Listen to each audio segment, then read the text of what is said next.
Good morning, Philippines! Good morning, everyone! So, for today, our vlog is magluluto ulit tayo ng pang-almusal. Ngayon pala ako magluluto kay hindi naman din maagang nagugutom na yung mga bata kasi natulog sila galing. So, magluluto tayo at meron akong ininit na mantika. My goodness, mainit na siya. So, ang ulam namin for today is maling. Galing sa pinagrosihan namin sa aking asawa. So, minsan lang kami makatikim ng maling kasi mahal kasi siya, 100 plus. So, mayroon kasi akong sinasama na maling. So, tag nito. Kaya, minsan lang din makaulam ng maling, diba? Mahal kasi yan, isa pang ulaman lang naman din sa umaga. Kaya ayan, luto-luto lang.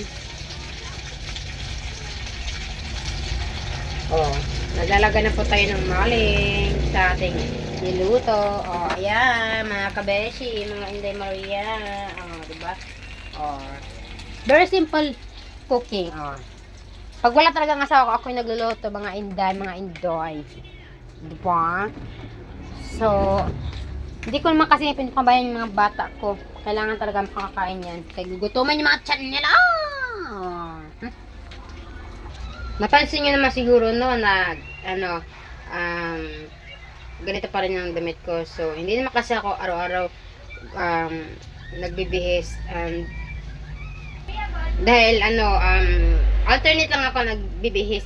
Dahil, syempre, andito lang naman ako sa bahay at hindi naman din madumi yung damit ko. Yun lang, may share ko. So, continue pa lang tayo magluluto. Ayan. O, di ara kung hindi ko na. Dito na nga yung aking niluto. Ganyan po siya yung kulay pag niluto to. Thank you for watching. Mga kabeshi, mga langga, mga uday. Good morning to.